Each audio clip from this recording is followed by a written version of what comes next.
Everyone, thank you for joining us on this discussion on Turkish foreign policy after the July 15 coup attempt of 2016. It's been 6 years. Today, we are hoping to discuss the general impact of that failed coup attempt on Turkish foreign policy, how things have evolved on the foreign policy front for Turkey. I have two great friends and colleagues today to discuss this issue with me. Colonel Rich Odson, he's a non-resident senior fellow with Atlantic Council. Thank you once again for joining us, Rich.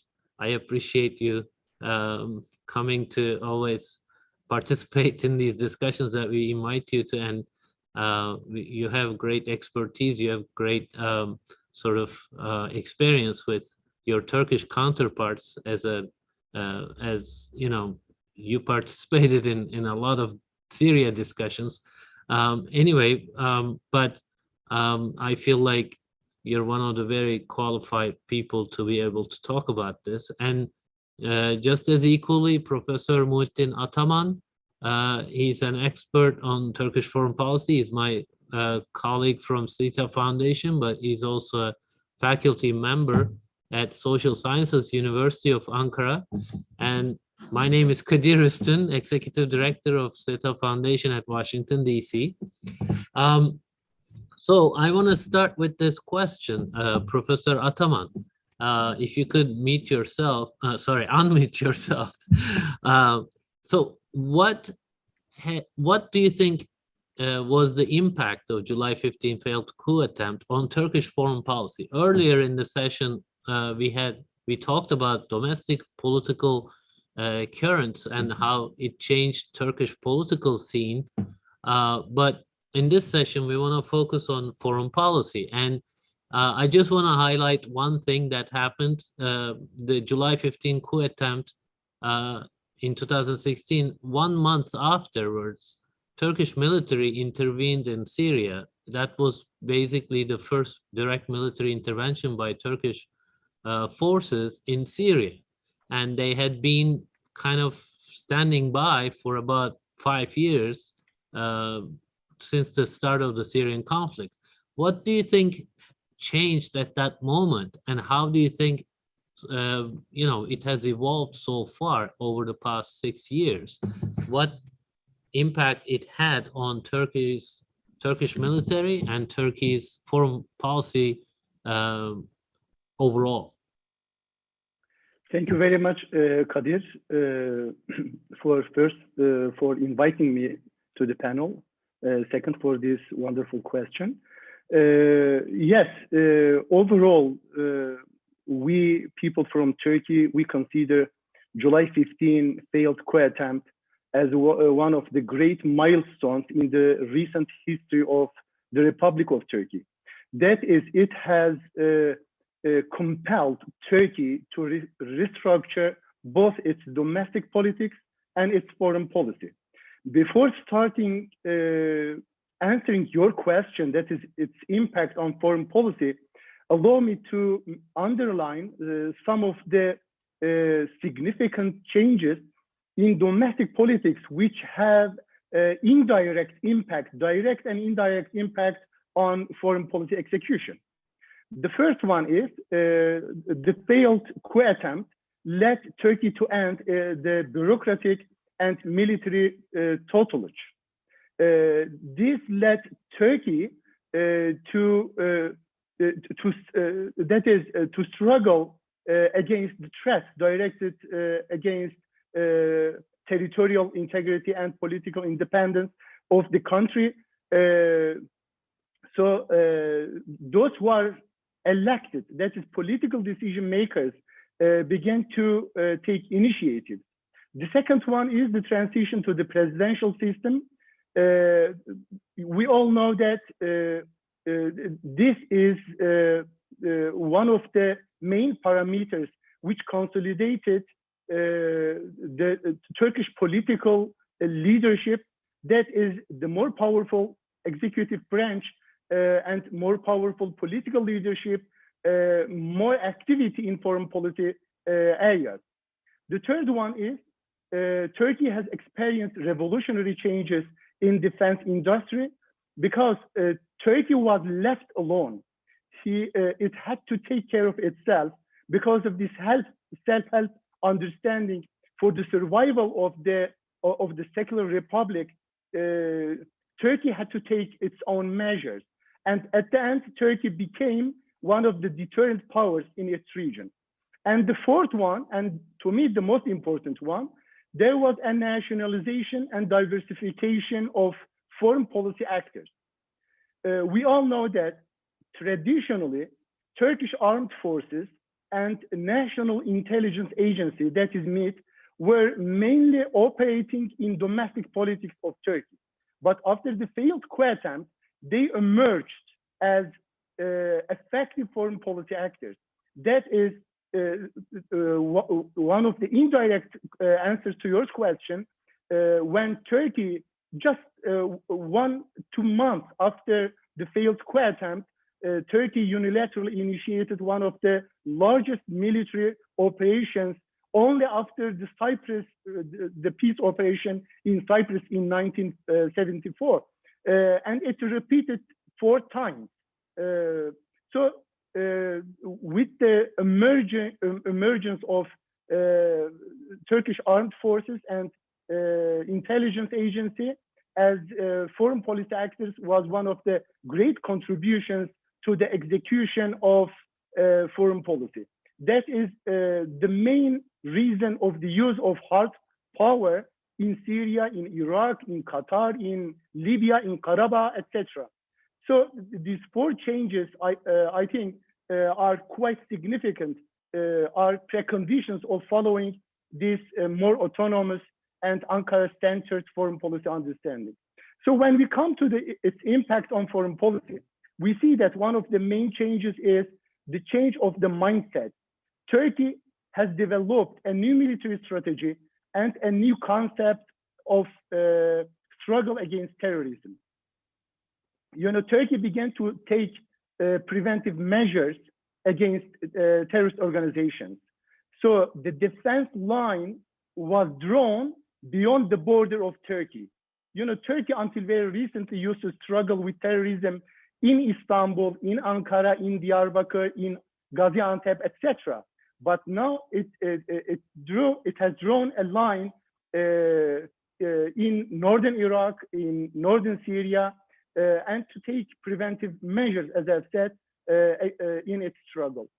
The second most significant changes is Turkey began to take initiatives in its region, especially the military operations that you have just mentioned, the use of hard power in Syria, in the Eastern Mediterranean, in Karabakh. So Turkey emerged as a game changer. Turkey not only prevented some of the projects drawn by some regional and global powers to isolate Turkey in its region or to build some anti-Turkish political entities in the Middle East, and in the Eastern Mediterranean. And Turkey has successfully prevented all these projects. At the end, you know, Turkey has broken this isolation circle, and it began to normalize its relations with many of its counterparts in the region, including the Gulf countries and Israel. Another significant point to make is, in spite of this securitized regional policy, Turkey insistently continued its all-inclusive and supra-sectarian regional policy. That is, Turkey never acted and thinks to act as a Sunni Muslim state or as a typical Turkish nationalist state. So Turkey, in principle, does not want to exclude any regional player, including Iran, Israel, or any other Arab country in the region. Okay, when we come to the global level, we see that Turkey began to quest for a new status in international politics. That is, Turkey wants to follow a more autonomous foreign policy. we see this in the most recent Ukrainian crisis.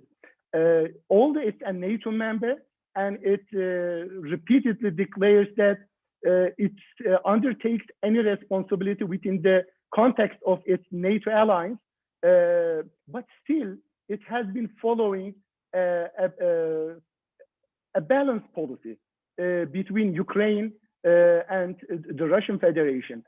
Because we all know that Turkey is one of the most influenced countries with this war going on in the Black Sea basin. And Turkey wants the war to end as soon as possible. And for sure, Turkey never supported the Russian expansionism, the Russian annexation of the Crimean Peninsula, etc. So in principle, Turkey is behind all the Ukrainian claims, but still wants to reach a manageable ceasefire and political stability, if possible, a peace, a regional peace in the region. And Turkey, in one sense, has achieved this new status, because we all know that, and we have seen this again in the Ukrainian crisis, Turkey became one of the main exporters of defense products, especially TB2 drones. Their use in significant regional crisis wars, especially against one of the most powerful armies, that is the Russian army in Ukraine, and the Russian weapons, the Russian defense systems in Syria, in Karabakh, in Libya. So this led an increase, a dramatic increase in the demand of these drones by many states, including the European ones. So Turkey has achieved this new status by exporting defense products, that is strategic weapons, to many countries, including several African nations in the Horn of Africa, in the West of Africa, etc. And at the end, as a last point I want to make is, Turkey began to ask for the transformation of the international system, including the UN structure, because Turkey, in principle, does not prefer or reject all fait accompli made by any nation in its region. And unfortunately, we have been witnessing that many states, they just undermine norms, rules, and principles of international organizations and international law. So Turkey wants regional and especially global powers to return to accept the main norms and principles of the UN system. Thank you very much, Kadir. This is it for now. Well, this was a lot more than I asked for, but I think I was punished for asking such a broad question, but I appreciate that, because we do want to talk about all these issues. You highlighted some structural changes as well as some policy changes, Turkey's regional outlook, as well as the defense industry and many other issues that you touched upon. I do want to dive deeper into a few of those issues, but I want to turn to Rich first and see what he has to say. Later on, I actually also want to get his perspective on how the US sort of foreign policy outlook changed in the region and how that coincided with Turkey's as well. Rich, floor is yours. Thank you. So we see the difference between the professor and the practitioner. He's given you a fully formed and very articulate answer, and I'll give you a couple of sound bites. But you got to be careful with a crew like this, Kadir, because you may only get to ask 2 questions. I'll try to keep it. I'll try to keep it brief, so that you'll have time for a few more. But first of all, brilliant analysis as always by the professor. I think I don't disagree with anything that he said. There's a few things that I would like to, and it is a pleasure, both Kadir and Muhyiddin, both to be with you again on the panel. A couple things I'd like to highlight. The first is that the traumatic nature of what happened in 2016 is lost on many Americans. I think it's also important not to just conceive of it as events that happened in 1 month and then the aftermath, because the truth is that the attempt to seize control of the Turkish state through an infiltration of its sensitive institutions, including the military, both the senior command and sensitive portions of the military, like the intelligence, military intelligence, and the pilots, and military medicine, and I mean, the very strategic job of identifying where to infiltrate, where to push their students. So this was a not just multi-year, but really a multi-decade process, and not within just the military, but within portions of the judiciary, law enforcement, and so forth. So what Turkey was facing really over the course of about 10 or 15 years was the infiltration, and then sort of a fight over the body of the state organs themselves. And very little of this was clearly understood in the West. And frankly, I think even in Turkey, it was poorly understood. I don't think even most Turks understood the scope of what was going on.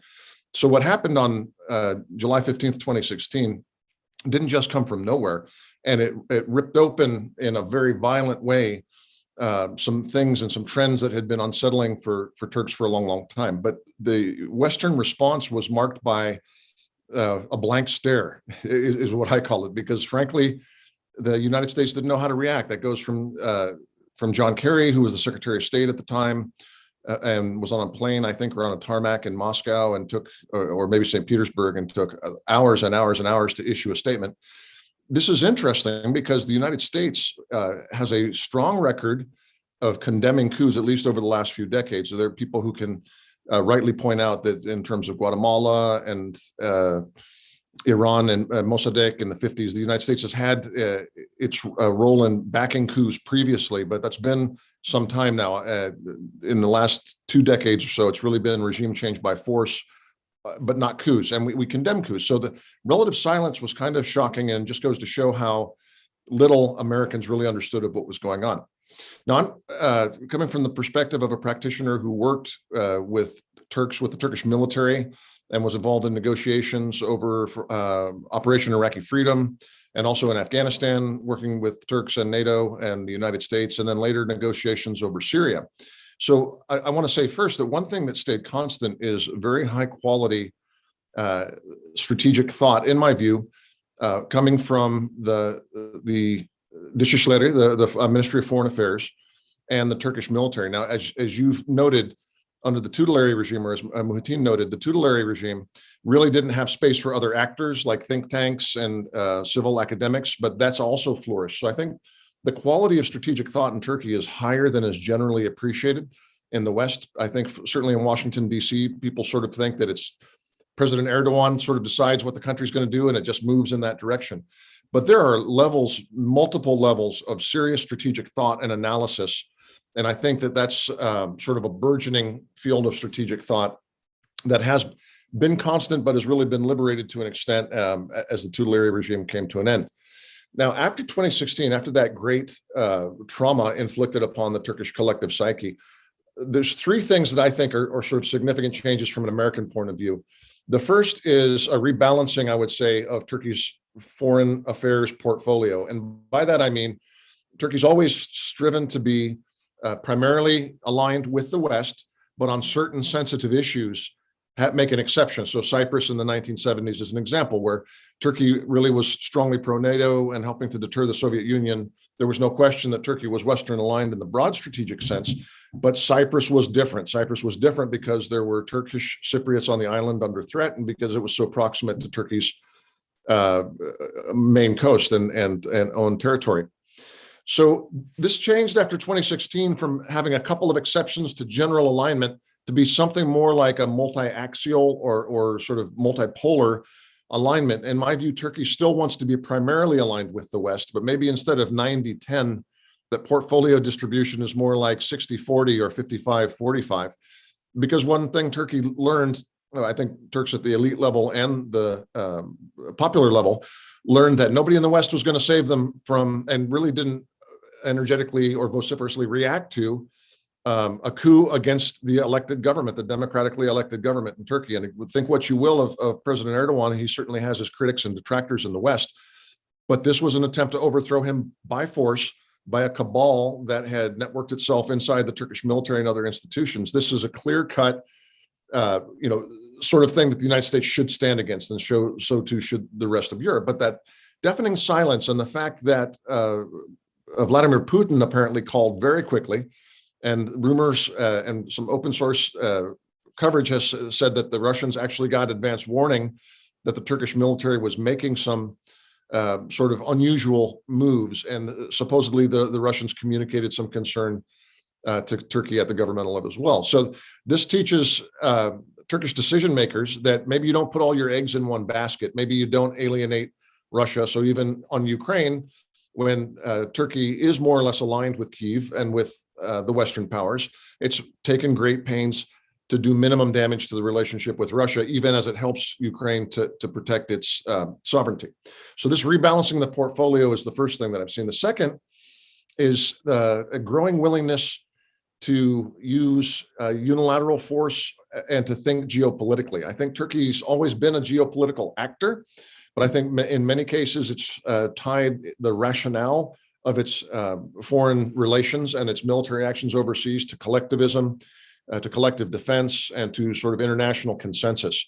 I think the fact that what happened in 2016 also was occurring in the context of the Syrian war, and frankly, on the heels of the Iraq war, where the US and a Western coalition had, with, in my view, the best of intentions, badly destabilized Iraq, and that Turkey was paying a major price for that in terms of rising PKK terrorism and destabilization of its neighbor to the south. And so this same sort of logic applies to Syria. Not that we created that problem in the West, but the Western response to the problems in Syria led to very destabilizing effects for Turkey, like a massive infusion of resources to the PKK's affiliate in Syria, the YPG. So I think what Turkey learned from this is that waiting on the sidelines for collective security mechanisms to kick in, or for your own allies to look after your interests and maybe save you in a time when you're in major crisis, was a vain hope, and that Turkey had to be willing to act against threats on its periphery, and again, pushing things, the PKK threat, for instance, from Turkish territory into the bases in Syria and the bases in Iraq from which it was threatened. But it wasn't just about counterterrorism. This actually applied to sort of its near abroad and other places as well, as we saw in Libya, and the willingness, after long, patient Turkish diplomacy after 2011, the overthrow of Gaddafi, of trying to support negotiations and the UN-backed government in Tripoli, and then seeing that come under threat from Khalifa Haftar and the forces who supported him. Turkey in an earlier generation probably would not have been willing to act on that, but having gone through the trauma and gone through the process of developing its own self-preservation instinct to a higher level, Turkey was willing to take those risks in 2020, 2019, and 2020 in the Libyan scenario. So one thing I'd say, though, about this willingness to act unilaterally is that it's not always with force, and it's not always shall we say, from a narrow security interest. And by this, I mean, Turkey's really engaged over the last 10 years, but accelerated this engagement after 2016 with other countries, especially in Africa and in Central Asia and in the Balkans. It has tried to protect itself from isolation and from destabilization by developing better trade relationships, better diplomatic relationships, and better security relationships with a very diverse set of countries. In Africa, for instance, over the course of about 12 to 15 years, through 2020, Turkey sextupled the level of trade, bilateral trade with various countries in Africa.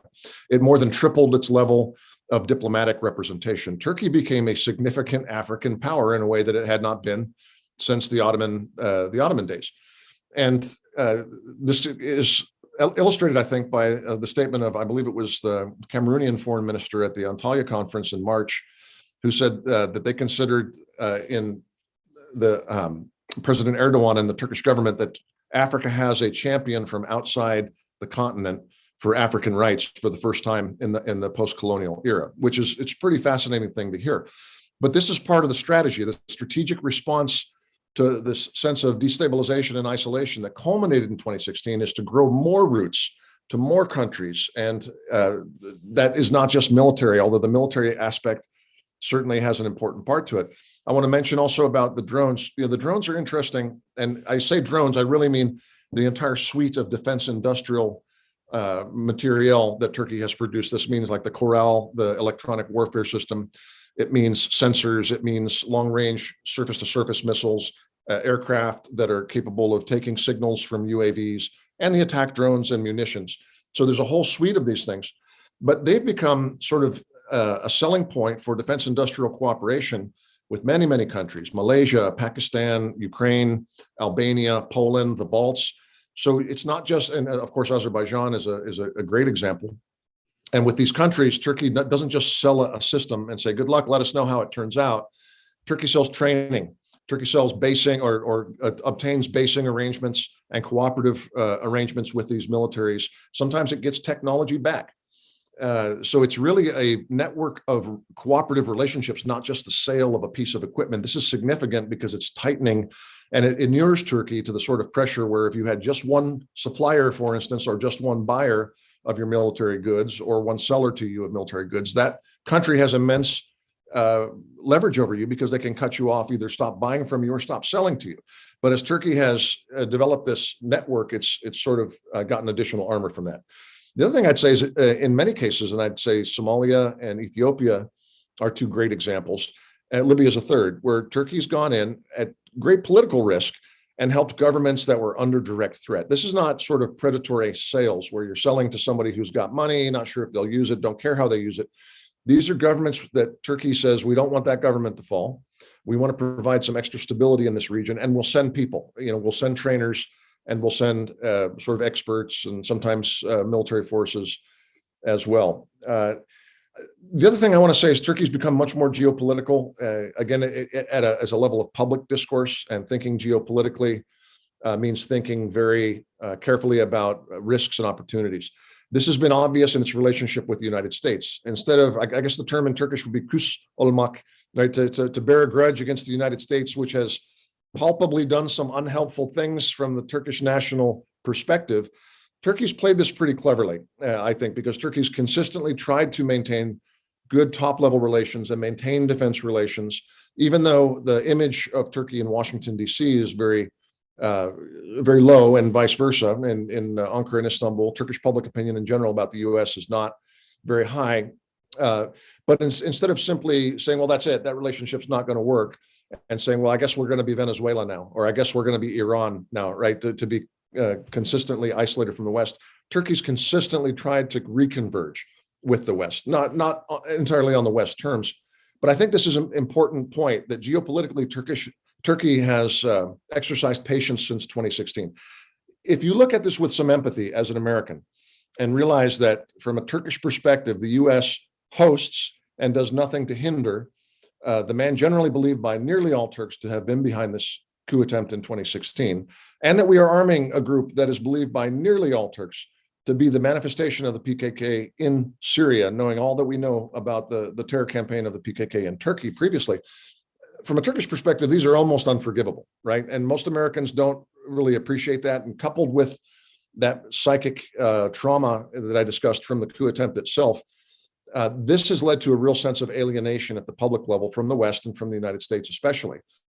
I hope that this will get better at some point, but I think the government has been exercising geopolitical patience and making sure that things don't go below a certain level. And I've seen that certainly in my dealings with Turkish military and Turkish diplomats. They want there to be a floor to these tensions, and they don't want to take this just for, to exploit it, maybe for public consumption and make the relationship worse than it needs to be.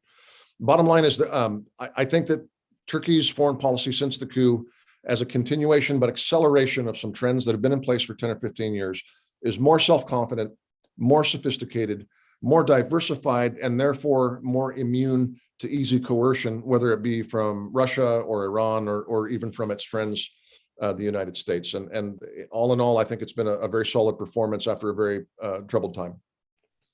Thank you, Rich. So you both did the same thing, but have given me such thoughtful and deep analysis that I don't know if I'll be able to do justice to what you've said, but I will try to work on some of those themes. But there's already a couple questions, and the first question, this question has probably something to do with what I said at the beginning. says Turkey intervened in Iraq well before the coup in 2016. What's the difference between post-2016 and pre-2016 interventions against the PKK? I meant to say, since the start of the Syrian conflict, Turkey was calling on the US to intervene together, calling on the international community to do it together. And then, you know, we can't go through the whole history, but the PKK was gaining ground on the ground against ISIS. They were doing operations, and thanks to that, they got Western support, including the US support, etc. But up until that point, Turkey had been justifying military operations into Iraq as self-defense against PKK.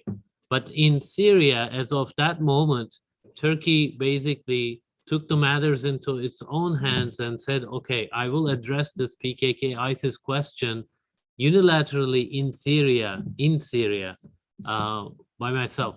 So, but I still want to allow you to kind of address anything that might be related to this. Rich, you know this subject really, really well, but if you can be brief about this, that would be great.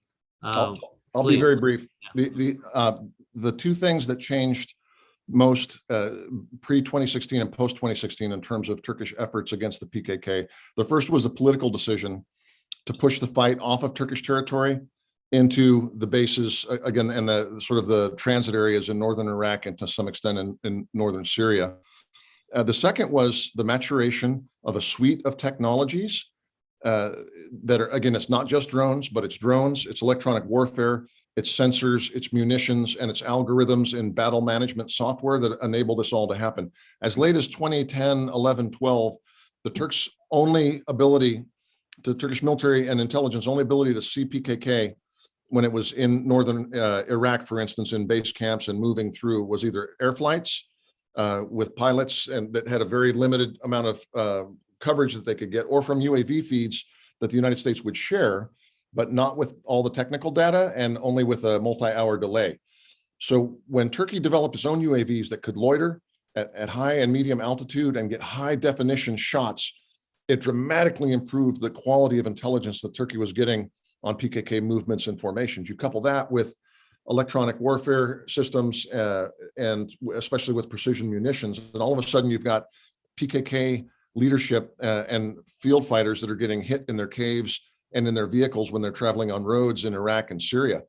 I would encourage anyone interested in this to look at the International Crisis Group's PKK conflict visualizer. They have a very good website on this that has loads of data, but the one point that sticks out from that is that up until 2015 or so, the loss ratio of PKK per one Turkish security force member was about 1.5 to 1. In other words, PKK was taking 1.5 casualties for every one Turkish security force member that was martyred.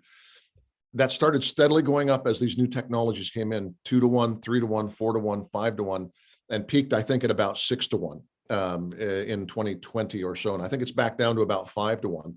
But that's an unsustainable rate. Most counterinsurgencies or counterterrorist campaigns, the government struggles to get above 1 or 2 to 1 because it's just too hard to find these small groups of fighters that are attacking the military forces. But with this suite of sensors and technologies, it's gone to 5 or 6 to 1. And that's got to give PKK leadership pause. They've got to be thinking about maybe it's time to pursue a political settlement. So. Professor Ataman, maybe you can just address the political, psychological aspect of that. As of 2016, Turkey intervenes into Syria, whereas it was holding out.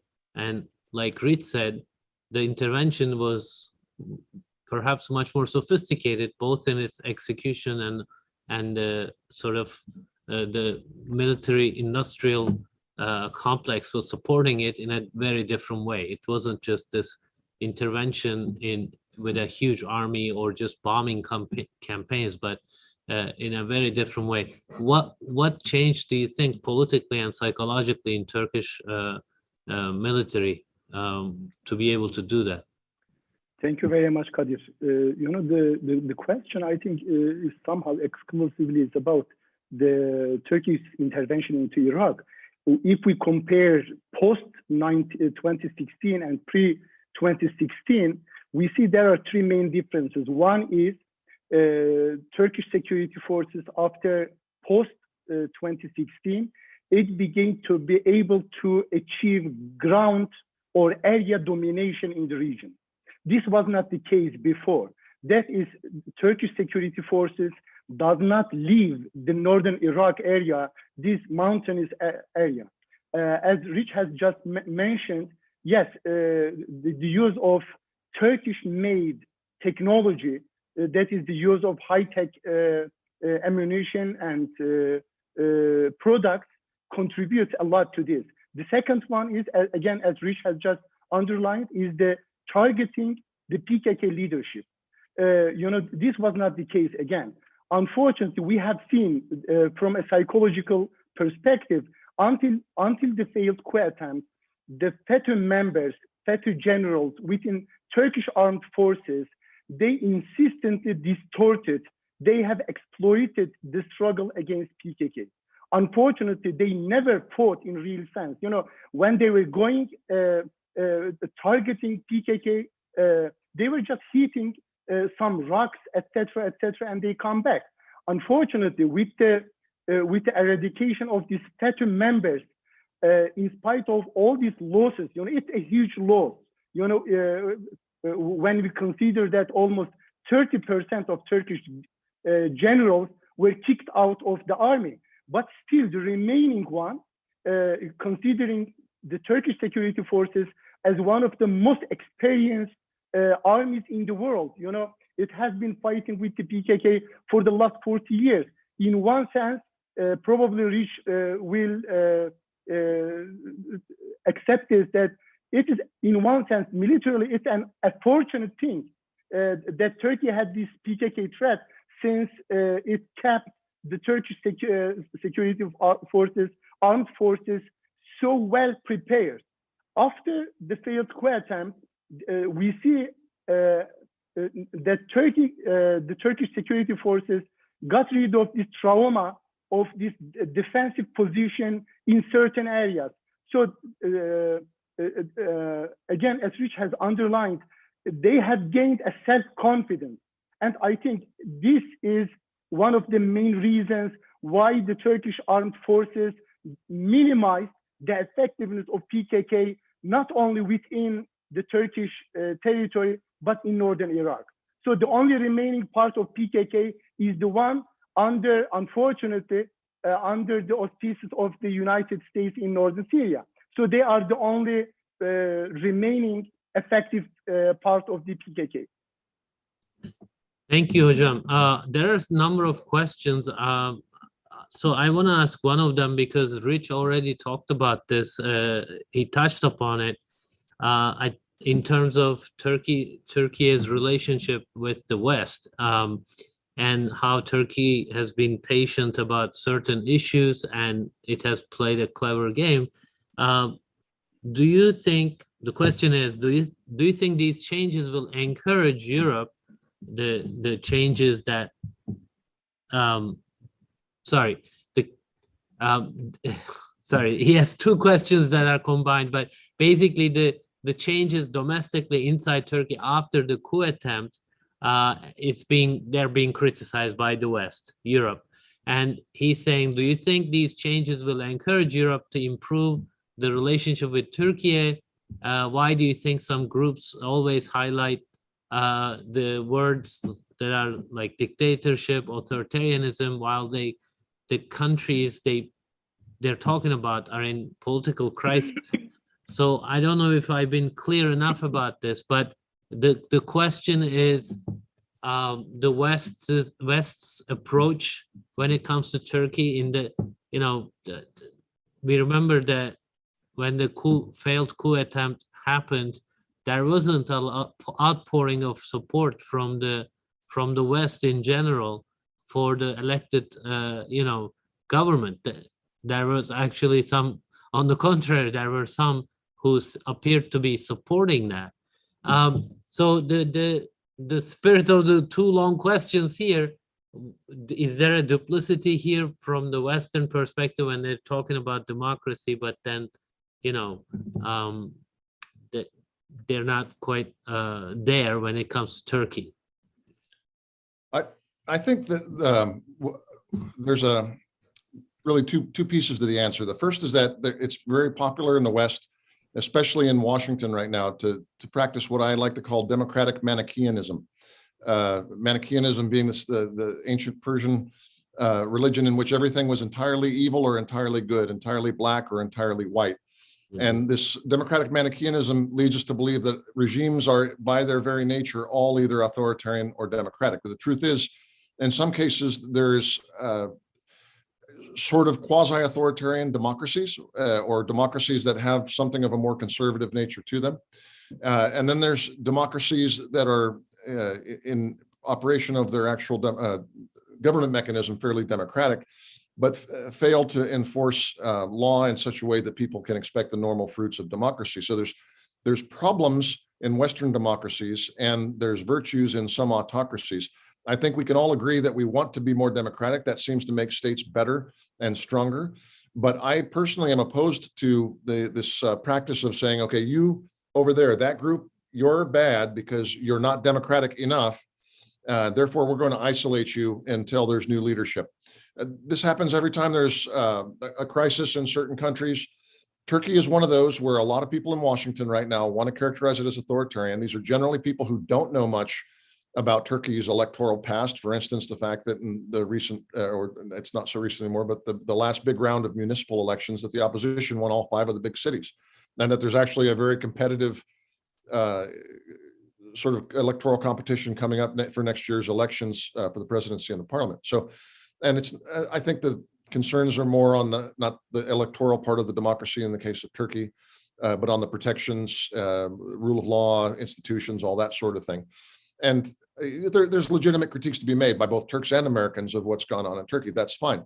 But to anathematize Turkey and say, it's a dictatorship is a gross and non-empirical exaggeration.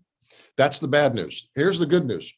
And on that bad news, there are strong domestic motives for that as well, because there are many constituencies, not all ethnic lobbies. There's also religious freedom lobbies and human rights lobbies or constituencies, shall we say, that have reason to want to drum up opposition to Turkey. Now, the good news is that the West and the United States are not coterminous or synonymous in this. There are many countries in the West, and I'll start with the United Kingdom, who have a more nuanced approach. And I don't think that you'll find any shortage of critics of President Erdogan in the UK, but the government of the UK has done a better job than the government of the United States in maintaining a working, functional relationship, one with both comity at the top level and good defense relationships and good geopolitical collaboration and cooperation. And then, there's Hungary, there's Poland, the more conservative, or if you will, quasi-authoritarian democracies within the West as well that have sort of a kindred sense with the AKP's Turkey as well. And then there's just a lot of other countries that are somewhere in between, but clearly want Turkey to be aligned with the West and are willing to make some investments for that to happen. Now, so it's not all bad. And yes, I think more countries are going to, in Europe, are going to seek out those positive relationships with Turkey. When it comes to the United States, I don't see, there's so many political incentives to continue to try to punish and isolate Turkey that at the official level, I don't see in the next year or two anyway, great hope of reconvergence. But for me, the bilateral relationship is going to get better to the degree that the business relationship gets better. Economics need to lead this one. What our soldiers no longer do, and what our Congress certainly has no interest in doing, our businesses can do. And as Turkish-American business relations, and President Trump famously, along with President Erdogan, identified a $100 billion bilateral trade goal. As we get closer to that, there'll be more stakeholders in the relationship, and thus it will be less subject to this sort of vilification and oversimplification of dictatorship, not dictatorship. And yes, of course, the United States has a record of some hypocrisy when it comes to coups and supporting some. John Bolton's comments being illustrative of this over the past week. They have headlines in Turkey. So. Yeah, it did. So yes, we have been hypocritical, at least at times. But yes, I think things are going to get better, led by businesses on the American side and a growing pragmatism on the European side. So I actually wanted to ask you, Professor Ataman, something that Rich talked about. He gave the examples of Ethiopia, Somalia, and Libya, where Turkey combined its military capabilities with some political goals. It wasn't just defense sales, but there were political goals achieved there. Those governments were in difficult situation just because of terrorism or other issues, geopolitical issues. And he put that in front of us as one of the sort of more novel items and novel approaches in Turkish foreign policy. Could you perhaps tell us what you think about that, those cases where, you know, Turkey is not just intervening or helping, but trying to achieve some political goals that have geopolitical implications? You also mentioned this, you know, how Turkey's posture in the region has strengthened over the past several years since the coup. Thank you, Kadir. Let me start with this sentence.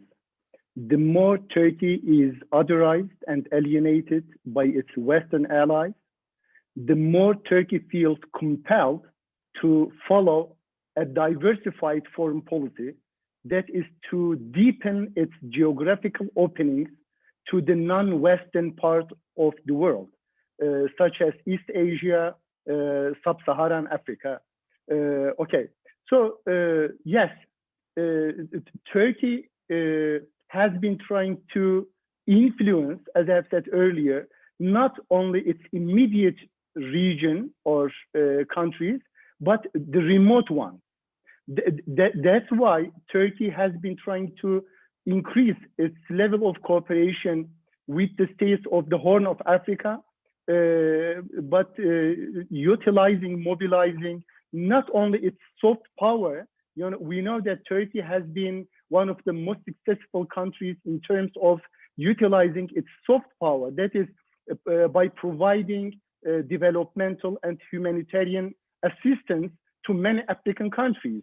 And within this context, Turkey has been following an inclusive policy. That is, it does not differentiate Muslim countries and non-Muslim countries. That is, a whole inclusive African policy is pursued by Turkey. And recently, by the use of its hard power and by exporting drones and other military ammunition, that is, weapons, Turkey has been trying to increase its presence, but effective presence in certain regions. And we know that these regions historically are not alien to Turkey. That is, Ethiopia is known as Habeshistan. Even during the Ottoman times, Turkey had very close relationships. And we know that this historical heritage somehow facilitates Turkey's engagement, rapprochement with this region. And I think, coming to the first point that I made, in one sense, this is not a planned. Turkish expansion of its outreach, its influence in these remote areas. But it's kind of, Turkey has been compelled to do this. We need to consider this in one sense as a kind of exit strategy for Turkey in order to be able to maintain its regional leadership and its global outreach. Thank you, Professor Ataman. Rich, we actually have another session today at 2:45 p.m. with your former boss, Ambassador James Jeffrey. He will be speaking about U.S.-Turkey relations, but we do have a question on this. So I'll ask you to be kind of brief. In this session, we want to focus more on foreign policy, not specifically on U.S. relations, but I'll still ask this question again, asking for a quick answer. Robert Friedman is asking, Turks had poor public views of the U.S. when Gülen was still an ally of Erdogan and well before the civil war in Syria and the rise of the YPG. Why question mark? Well, the truth is that there's a certain level of anti-Americanism that has been a constant feature, not just in Turkey, but really since the end of the Cold War in many Middle Eastern and predominantly Muslim societies. Actually, it's not just Muslim societies. Latin America is another place. So I've done some research on this, and the question is it because of what we do or who we are? Americans tend to think that anti-Americanism is driven by the fact that we're virtuous and we're the big dog and we stand for democracy and human rights and freedom, and people don't like that, and therefore bad people don't like us. That's a little self-serving. And when you actually get into the particulars of polling in each of the countries there's typically very local and very specific reasons that countries, and by the way, it's not a sort of an institutional or a systemic anti-Americanism. It's anger at US policies and feeling that the hypocrisy between the values that we espouse and the policies we pursue are inflicting costs on the local populations. In the case of, let's pick 2006 or 2007, right? Pre-rise of the YPG and pre-ascendance of Gülen within the Turkish system, anti-Americanism was still very high. And the reasons for that were very particular and very local. It was because of the Iraq War, first and foremost, and the fact that most Turks were opposed to the US invading Iraq in 2003. And I was there helping to negotiate for passage of American forces at the time, and I heard the arguments, and frankly, the arguments were right. The arguments were, if America goes in, it's going to destabilize Iraq. This is not going to be as easy as you think. They're not going to meet you with flowers, and you're probably going to lose control of the sort of PKK issue that is a big concern for us. And the truth is, for years and years, the United States did nothing about PKK in northern Iraq because we had bigger problems going on with the Sunni insurgency. So I think that was plenty, right? The history of having supported the previous military coups was on the left of the Turkish electorate was a big sort of a big bone of contention. On the right side of the Turkish body politic, it was more about attempts to sort of suborn or dominate Turkish foreign policy and opposing Turkey's national interests in the region, such as on Cyprus or the Eastern Med. And for the entire country, it had to do with the impression that we were destabilizing Turkey's neighborhood, including Iraq and other things that were creeping up. So there were plenty of reasons. And frankly, after YPG is no longer in a position of relative strength in Syria, which I think is coming, and after the Gülen movement is largely marginalized further than it already has been, when these things are sort of in the memory bank in another 5 or 10 years, we'll probably have new things that the Americans do that anger Turks. So I think this is just one of those relationships where we're going to have friction because we don't have a clear overlap of interest many times, but there's still great value in remaining in an alliance relationship because we're better bad friends than we would be good enemies. If I may just give my 2 cents, there was also in the Turkish memory 1991, the first Iraq war, which produced a lot of refugees for Turkey, out of which the PKK was able to recruit a lot of fighters. But there were also, it's also comparative, how Turks view the Europeans as opposed to the Americans. So you have to look at those numbers as well. One last thing is, there was a huge support for Obama, for instance. That was a general thing in the Middle East. He was going to change things, and so these numbers also, the negative views and positive views, can really fluctuate over time as well. So those are my 2 cents, maybe 3 cents right there. I just want to ask a couple more questions. We have a very lively audience. Thank you for those questions. Muhittin Hocam, there's a question about Palestine. I recall President Erdogan talking about going to Gaza some time ago. Does he continue to support PA efforts at statehood? And how are his relations with Israel these days? That's by Michael Kurzik. You're on mute. You're on mute. Sorry. Yeah, sorry. I think Turkish position towards the Palestinian-Israeli question did not change.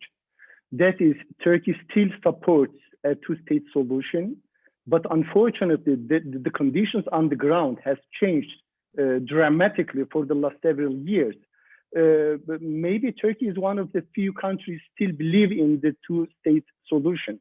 Unfortunately, the United States during the Trump administration has changed a lot. That is the conditions on the ground, especially with the introduction of the deal of the century, etc. The transporting of the U.S. Embassy from Tel Aviv to Jerusalem, etc. There are too many things going on. Still, all these things, developments did not change Turkey's political discourse. But I don't really don't know whether the Turkish side consult with the Arab countries that is about the future of the Palestinian people or the so-called Palestinian statehood, etc. But we know one significant point in Turkish foreign policy. Recently Turkey has been following a sectoral foreign policy that is, it doesn't put all the eggs in one basket anymore.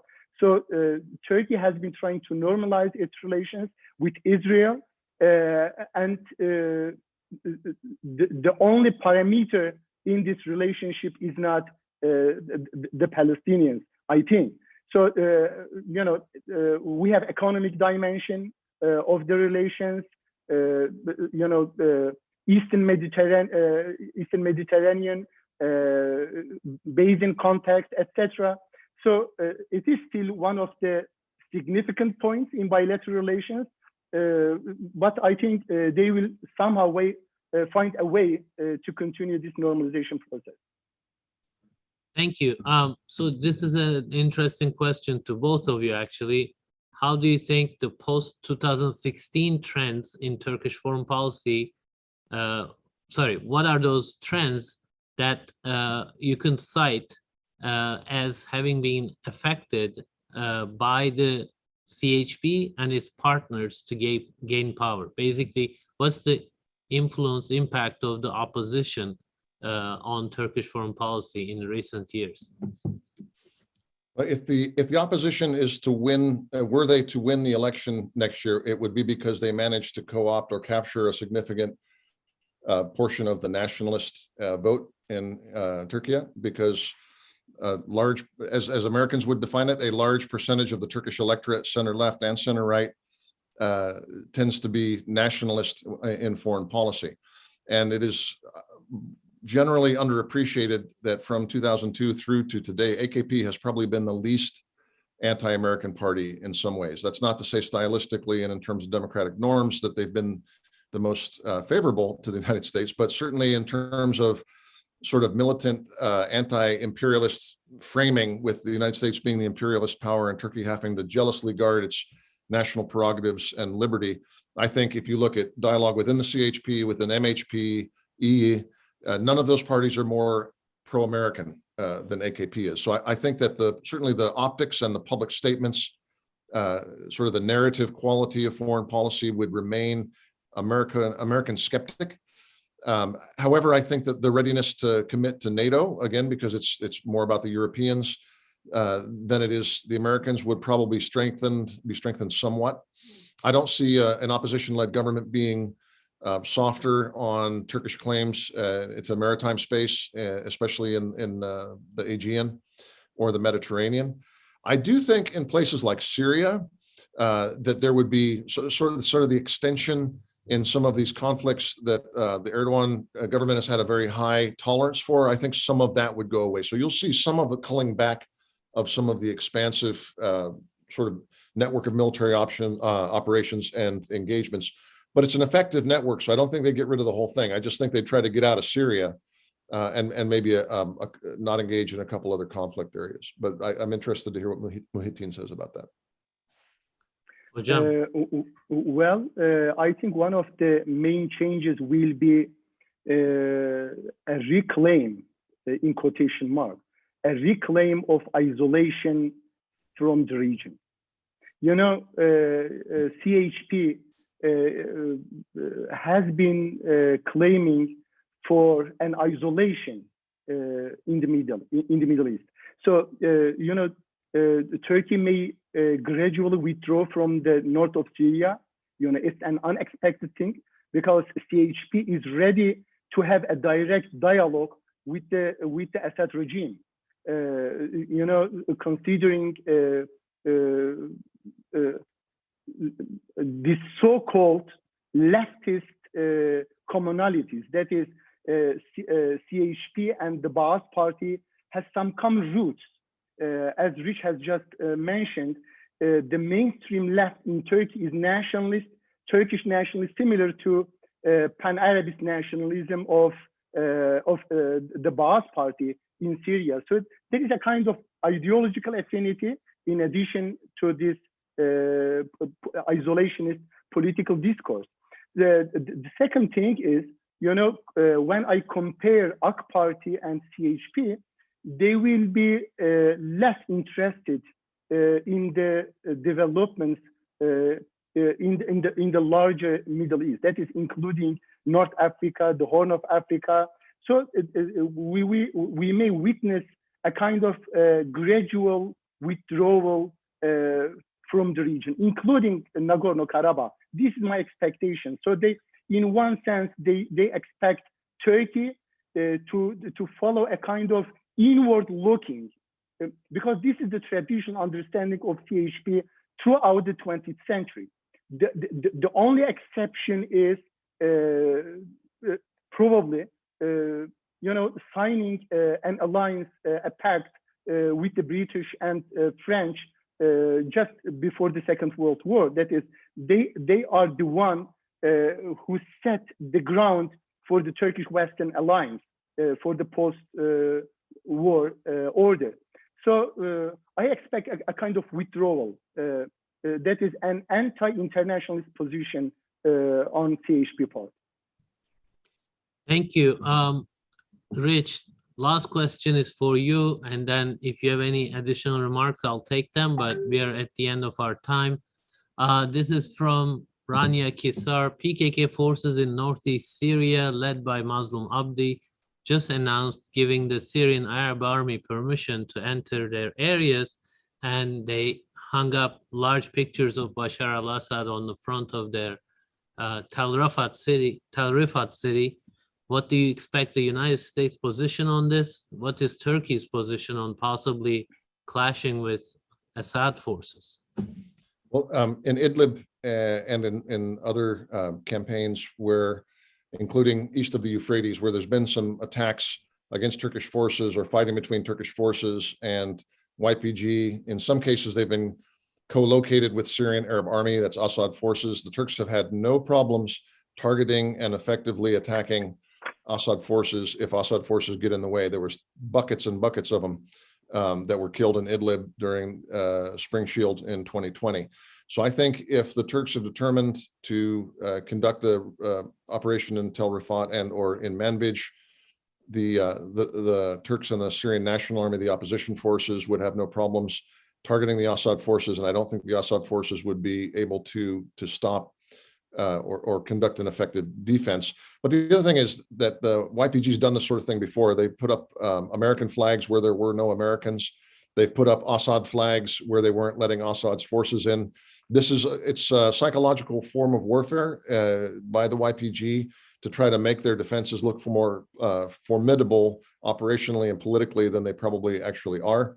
So we'll see. I don't think that any of that maneuvering by Abdi will actually deter the Turks if the Turks determine that that's the time that they want to do it. Now, there may be other considerations like the F-16 deal that make them want to consider delaying or postponing or not conducting an operation. I'm not privy to that calculus, but if the Turks have determined to conduct the operation, past record empirically shows that they'll do it and they'll have no problems pushing the Syrian Arab Army aside as they're pounding the YPG. Thank you, Rich. So if neither of you has additional comments, I will be closing the session. Today we've discussed the evolution of Turkish foreign policy after the failed coup attempt in 2016. We tried to identify some broad trends as well as specific policy issues. And this discussion has been great. I had a hard time taking notes, actually, that there were so many things that were mentioned that were valuable. I really appreciate your contributions, Rich and Professor Ataman. I hope to have you soon, and I want to thank all those who posed questions and participated in this last session and listened to us. At 2:45 p.m. US Washington DC time, we have a panel discussion again on US-Turkey relations. Please come to that, listen to us, join, follow us. Thank you all. I'll close this session here. Thank you. Thanks, Kadir. Thanks, Muhittin. Bye-bye. Thank you.